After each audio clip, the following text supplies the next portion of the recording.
implement the United Nations guiding principles into your global practices.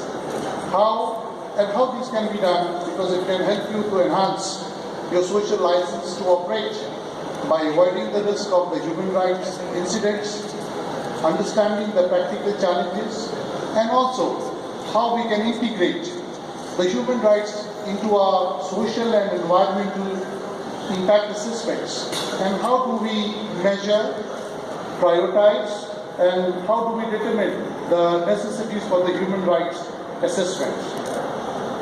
Number of companies are aware of the contribution that they can make for advancing the human rights within the sphere of influence.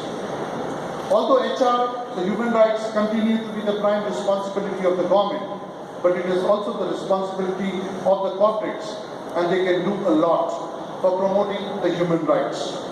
Because proactive human rights makes a very good business sense as well. As we all know, that the number of publications have been issued of the same, and one of those publications have been the Business Leaders Initiative on Human Rights. The United Nations Global Compact also has taken out certain principles on the same, and also the Office of the High Commissioner for HR. All these three had come together, and all these three organizations had come out with practical guidelines to companies as to how they can proactively work in order to have the HR, the human rights embedded into the policies as well. Human rights, as far as are basically rights of each human being, and they are being developed independent of race, sex, religion, political opinion, status, or any other characteristics. And when we talk in terms of human rights, it also covers the economic, the social, the cultural rights, and also the armed conflicts that we have. The United Nations Global Compact Guide, which has come out, it basically lists out 7 elements, and these 7 elements which are common to the most management system, and it talks about in terms of what should company have in terms of its strategy, in terms of its policy, the process and procedures, communication, training, measuring, and reporting. So, and it also talks about how you can get the human rights started in your companies as well. So it talks about developing a business case for the human rights as well, and it also talks about how you can familiarize yourself with the broad contents of the human rights and what are the available resources that one has. How do you understand the implications of the first 2 principles of the Global Compact, and also talks about how do you develop and encourage a rights awareness to your particular business as well. And when it talks about 2 basic things, it basically talks about the 2 basic principles. I will only talk about the UN Global Compact. It talks about the sphere of influence. So when it talks about the sphere of influence, it talks about the complete value chain in terms of the company, in terms of the contractors, in terms of the community, and in terms of the society, as to how you've got to carry it forward.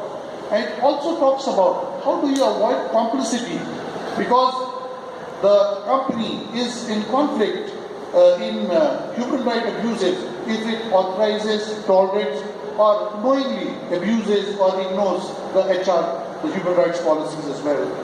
So there are a large number of risks and dilemmas also which are involved in the human rights.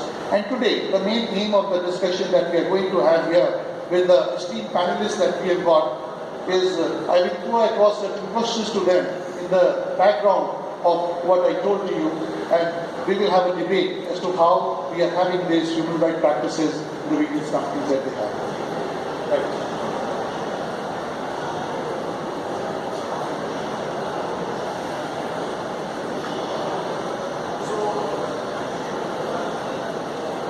Hello.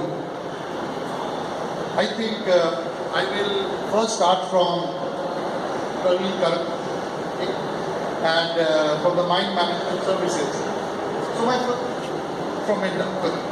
And my first question to you is, how is your business enterprise protecting the human rights of your community stakeholders nearby your manufacturing products? How do you go about it?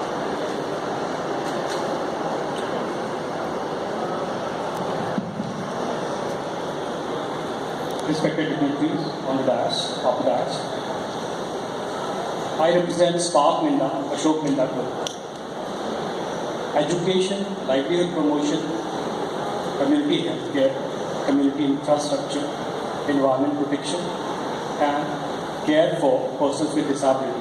These are the verticals under our corporate social responsibility that we work in. We have a legacy to do corporate social responsibility, which is known as now as a community development concept through which we started decades back. Coming to the subject, human rights and its integration to business. I first of all would like to speak a little bit about this subject, and then I'll try to connect the vision to my business. Business is a major source of investment, job creation, opportunities, which leads towards economic growth and helps in reducing poverty. So ultimately, we realize this entire spectrum of human rights in this way, that if there will be economic growth through a business, there will be poverty reduction, and ultimately the consequence will be that there will be a solution to the issue of human rights. When we talk about human rights, the idea is completely about respect and dignity to the people who are directly associated with us, indirectly associated, those who are working within the organization, those who are in the periphery of us, or those who are the stakeholders at village level, at community level, or working within the company at the third party. So each and every one of them have to be taken care of. See, the idea is a little complex. This multifaceted issue of human rights is something wherein you will find it actually difficult to find a silver bullet solution to this. Actually, this is a subject wherein a procedure is required at different level, and then only we can find out a solution to this. There are a few companies who misunderstand it to limit it up to the legal licenses. Rather, this is a philosophical concept wherein one needs to think about it in terms of social license. One needs to have an egalitarian approach wherein an organization is getting equity and equality to the people who are associated with them directly or indirectly, get them the equity and equality in different ways. Also, Colonel Tiwari was talking about the UN framework wherein we are already aware of this protect, respect and remedy framework, wherein the state has been protecting the rights of human being, and the corporations have to respect the human rights issues, and remedy and redressal has to be done at different levels. So basically, I believe as if a corporation, a public enterprise has to have a policy, has to have a procedure which is not only respecting but which is also protecting and which is providing the remedy and redressal of this subject. Now come to the questions wherein how my organization, Spark Minda, Ashok Minda Group is addressing this subject. I'll take a few examples with the projects that we have. Akarshan, a skill training program that we started in the year 2013. This is providing training over computers, basic computers, advanced computers, cutting things, spoken English and beauty culture to children and youth. We are doing this program in Kanchipuram district of Tamil Nadu, in Rajgurunagar district of Maharashtra, that's a tribal district. We have done a similar project in a slum in Pantnagar, and the fourth location is Greater Noida, where the migrant population from UP and Bihar is staying. So the idea is to get them a skill. The skill will lead them towards employment. The idea is that, if they will be trained over these trades, it will help them getting employment or entrepreneurship. Their life will be sustained. And this sustainability will address the subject of humanities.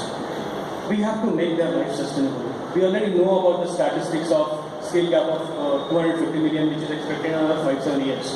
So we have to prepare the manpower so that the industry requirement has been fulfilled and their lives has been sustained. So that entire ecosystem, that's the approach. I'll take one more example. This is an example of project that we've been doing in the subject of disability, Project Saksham.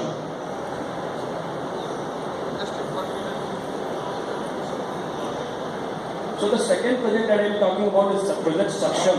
This is a project that we've been doing for taking care of the persons with disability, wherein we have a framework. In this framework, first we start with providing aid to the persons with different types of disability. Step 2, we get them skill, we train them, special OJT has been developed for them. Step number 3, we create ergonomics in our organization so that they can work with comfort and ease. Step 4, we employ them. And finally, the privilege that is to be ensured to these people. We have got 147 people across our manufacturing locations, 19 locations in India and 6 in abroad. They have been employed last year. Similar to this, in terms of providing aid, accessible and assistive technology, we did a camp in Indonesia wherein we did a fitment of artificial limb to 515 people. So this we did in collaboration with Jaipur Foot. Jaipur Foot, it's known to us, that's world's #1 organization for artificial limb fitment. Why have we done in Indonesia outside the preview of Section 125? Because it has not been done in India. So we have a plant in Indonesia and we have to take care of the people out there. That's the connect. This is how we are able to address it. I'll take a couple of more examples if you allow me. Thank you, Praveen, for that, giving those examples of your Akarshan and of your Saksham as well. I'll give you some more time subsequently. So I think straight away from a corporate, now we jump to an NGO. So then let us take the perspective from an NGO. So I would like to request Ms. Aparna Mahajan. From an NGO's perspective, how does your SM Cycle Foundation integrate human rights into its work?